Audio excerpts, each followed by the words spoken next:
وہ تین حروف کو استعمال کرتے ہیں، فا، عین اور لام۔ فا پہلا کلمہ، عین دوسرا اور لام یہ تیسرا کلمہ جو ہوتا ہے۔ تو اس میں آپ نے یہاں پر آپ غور کیجئے کہ نصر ینصر باب میں داخلہ یدخل، داخلہ میں خا یہ عین کلمہ اس کا مفتوح ہے اور خا یہ اس کا عین کلمہ مضارع کا یہ مضموم ہے۔ اچھا جی، یہاں پر ہو سکتا ہے کسی کے ذہن میں یہ سوال پیدا ہو جائے کہ جناب یہاں پر دال خا لام، یہ یا جو ہے یہ یا کو آپ نے کیوں نہیں، یا بھی تو فا کلمہ ہو سکتا ہے، تو جناب یا اس لیے فا کلمہ نہیں ہو سکتا کہ یا یہ علامت مضارع ہے، مضارع کی علامت ہے، تو یہ اس میں شامل نہیں ہوتا۔ آئندہ کے لیے بھی اس بات کو ذہن نشین رکھیے گا۔ دوسرا باب ضرب یضرب، ضرب یضرب بنانے کا طریقہ کیا، یہ کیسے ہوتا ہے، اس کا عین کلمہ وہ مفتوح ہوگا، یعنی عین کلمہ پر زبر ہوگی، فتح ہوگی، اور اس کا عین کلمہ ان کے مضارع کا فعل ماضی معروف کا عین کلمہ مفتوح ہوگا، یعنی اس پر زبر ہوگی، اور فعل مضارع معروف کا عین کلمہ مکسور ہوگا، یعنی اس پر کسرہ ہوگی۔ یہی بات ہے ماضی مفتوح العین، یعنی ماضی کا عین کلمے پر فتح ہوگی، زبر ہوگی، اور مضارع کے عین کلمہ پر کسرہ ہوگی۔ غسل یغسل دھونا، دھونا یہ مصدر کے اعتبار سے ترجمہ لکھا گیا ہے غسلن، ورنہ غسلہ کا مطلب دھویا اس ایک مرد نے، یغسل دھوتا ہے یا دھوگا وہ ایک مرد، داخلہ داخل ہوا وہ ایک مرد، یدخل داخل ہوتا ہے یا داخل ہوگا وہ ایک مرد۔ تیسرا باب وہ ہے سمع یسمع،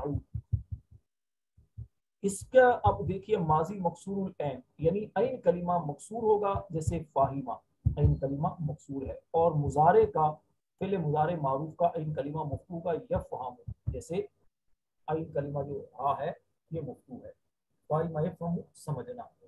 فتح یفتح ماضی و مضارع دونوں مفتوح العین، یعنی ماضی فعل ماضی معروف اور فعل مضارع معروف دونوں جگہ ہی اس کا عین کلمہ جو ہے وہ ہوگا جناب مفتوح۔ یہاں پر قلع میں لام دیکھیے فعل ماضی معروف، اور یقلع میں لام فعل ماضی فعل مضارع معروف کا عین کلمہ مفتوح ہے۔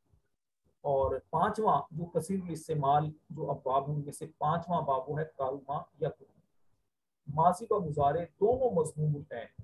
یہاں پر دیکھیے ماضی کا فعل ماضی معروف کا عین کلمہ را ہے، یہ بھی مضموم ہے، اور یشرف فعل مضارع معروف کا عین کلمہ را یہ بھی آپ کے سامنے ہے، یہ بھی مضمون ہے، یہ اس پر بھی پیش ہے۔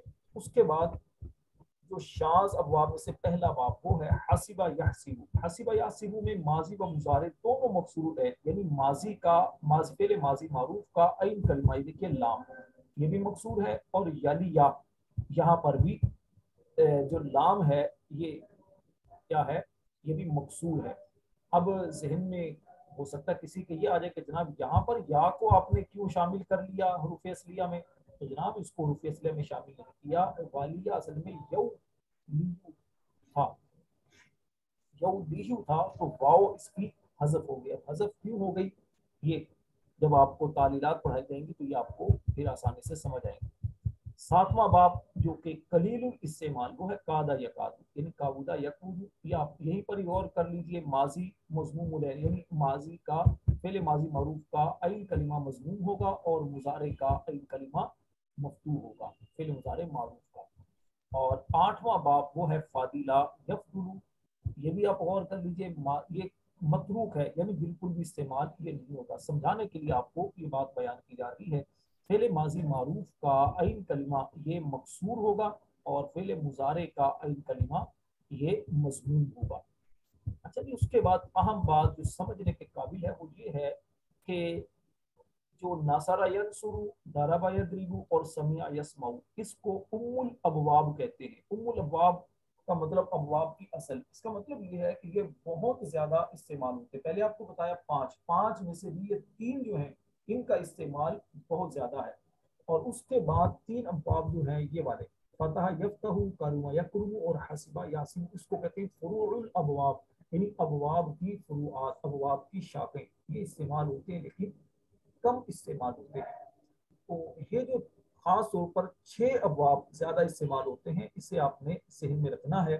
نصر ینصر، ضرب یضرب، سمع یسمع، فتح یفتح، کرم یکرم اور حسبہ یحسب۔ اب طلبہ کے اندر ایک کنفیوژن وہ رہتی ہے کہ جناب ہمیں کیسے پتہ چلے گا کہ کون سا باب ہے. ہم سیگے تو ہمارے سامنے آ جاتے ہیں لیکن اب یہ ہمیں پتہ نہیں چلتا کہ یہ باب کون سا ہے. تو اس کے لیے میرے پیارے طلبہ کرام وہ یہ ہوگا کہ آپ کو زیادہ لغت دیکھنا ہوگی. المنجد ہے یا اس طرح اور بھی کئی کتابیں جو ڈکشنری ہیں عربی لغت کی, آپ اس کو جب دیکھیں گے بار بار جو بھی آپ کے سامنے آئے گا اس کو آپ نے دیکھیں گے تو پھر آپ کے پتہ چلے گا کہ اس کا اصل باب کون سا. جب باب پتہ چلے گا تو پھر آپ کو ترجمہ بھی پتہ چلے گا. مثال کے طور پر اب ہمارے سامنے ایک لواجدو جیسے یہ ہے نا, تو آپ صرف لام کو ہٹا دیں, واجدو, واجدہ واجدہ واجدو, ٹھیک ہے. اب واجدہ یہ تو چلے سمجھ میں آ گیا. واجدہ آگے کیا آئے گا؟ یو جدو آئے گا, یو جادو آئے گا, کیا آئے گا؟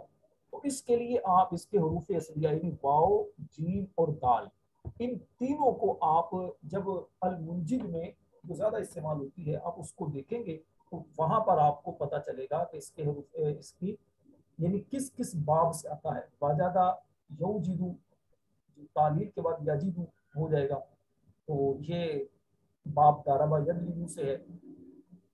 تو اب آپ اس کا ترجمہ بھی وہاں سے آپ کو آسانی سے پتہ چل سکتا ہے.